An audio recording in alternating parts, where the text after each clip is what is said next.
मैं हूँ कुंदन। उन दिनों मैं नाना जी की बरसी पर नानी के गांव आया हुआ था, पर वहां पहुंचने के बाद मुझे बाहर नींदों में नाना जी की आवाज़ सुनाई देने लगी। उस रात जब मैं अपनी मम्मी और मासी के साथ सोया हुआ था तब भी कुछ ऐसा ही हुआ। कुंदन बेटा, कुंदन बेटा। और डर के मारे मेरी नींद खुल गई। कमरे में देखा तो मासी और मम्मी आराम से सो रहे थे, तो मुझे लगा मैंने कोई बुरा सपना देखा होगा। पर तभी कुंदन बेटा। हाँ इधर आओ बेटा। हाँ इधर आओ। ऐसा पहली बार हुआ था कि मुझे होश में भी नाना जी की आवाज़ सुनाई दे रही थी। ऊपर से इस बार वो सिर्फ मेरा नाम ही नहीं ले रहे थे बल्कि मुझे अपने पास भी बुला रहे थे। तो मैं अपने बिस्तर से उठा और उस आवाज़ का पीछा करते हुए कमरे से बाहर आ गया। फिर अचानक वो आवाज़ें आनी बंद हो गईं और मुझे घर के बाहर दरवाजे पर कुछ रोशनी सी दिखी। ध्यान से देखा तो वहाँ नानी किसी आदमी से बात कर रही थी। मैंने सोचा भला इतनी रात को वो आदमी नानी से क्या बात कर रहा होगा, तो मैं छुप के उनकी बातें सुनने लगा। क्या चाहिए तुझे? क्यों आया है यहाँ? क्यों नहीं आ सकता? कुछ ही दिनों में ये सब कुछ मेरा होगा। होश संभाल के बात कर, तू जानता नहीं? बढ़िया, आवाज नीचे। भूल मत कि तेरे आगे पीछे अब कोई नहीं है। तो तू मुझे यहाँ धमकी देने आया है? धमकी नहीं रे बुढ़िया, मैं तुझे तेरा भविष्य बताने आया हूँ। चला जा यहाँ से। जाएगी तो तू यहाँ से, वो भी हमेशा के लिए। और ये बात तू भी अच्छे से जानती है। चलता हूँ, तू तैयारी कर ले यहाँ से जाने की।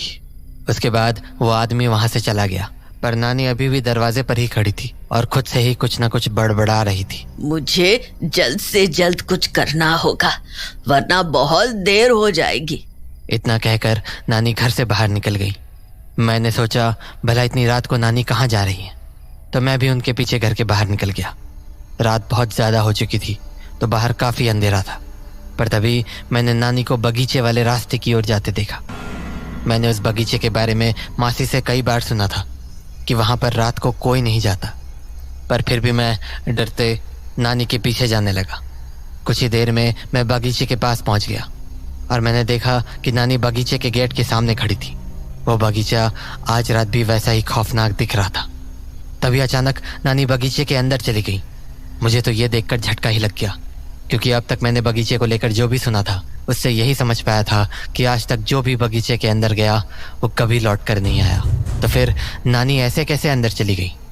उस बगीचे में हमेशा कोहरा हुआ करता था, पर पता नहीं क्यों अब वो कोहरा छट चुका था। मुझे ये बात काफ़ी अजीब लगी और जब मैं बगीचे के दरवाजे पर पहुंचा तो कोहरा छटने के कारण मुझे बगीचे के अंदर जाता हुआ एक लंबा रास्ता दिखा। मैंने सोचा शायद नानी उसी रास्ते से होती हुई अंदर गई होंगी, तो थोड़ा डरते मैं भी उस बगीचे के अंदर चला गया। मुझे पेड़ों के अलावा कुछ भी नहीं दिखा, पर तभी दूर दाईं ओर पर मुझे एक झोपड़ी दिखी जिसके खिड़की से रोशनी आ रही थी। मैंने सोचा कहीं नानी इसी झोपड़ी में तो नहीं है, तो मैं दबे पांव उस झोपड़ी के पास पहुंच गया और खिड़की के अंदर झांकने लगा। वहां मुझे कमरे के अंदर नानी दिखी, जो सामने की दीवार की तरफ मुंह करके खड़ी हुई थी। उनके बगल में एक बड़ा पतीला और एक खटिया पड़ी थी। उस पतीले के नीचे आग भी जल रही थी। खटिए पर कागज के कुछ पन्ने और एक पेन रखा था। नानी ने वो पेन उठाया और एक पन्ने पर कुछ लिखने लगी। फिर वो पन्ना दीवार की ओर करके खड़ी हो गई। मुझे समझ नहीं आया कि आखिर नानी करना क्या चाह रही हैं। तभी उन्होंने उस पन्ने को वापस खटिए पर रख दिया और उस पतीले को करछी से घुमाने लगी। मुझे ठीक से तो नहीं दिखा कि उस पतीले में क्या है, पर करछी के घुमाने से वो पतीला तेज़ी से खौलने लगा। उस पतीले को खौलता देख नानी ज़ोर से हंसने लगी। उस हंसी को सुनकर मैं इतना डर गया कि मेरे मुंह से आवाज़ निकल गई।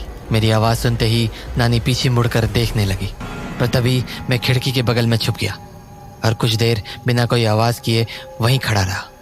थोड़ी देर तक जब कोई हलचल नहीं हुई तो मैं वहाँ से निकल गया और भागा घर पर पहुँचा।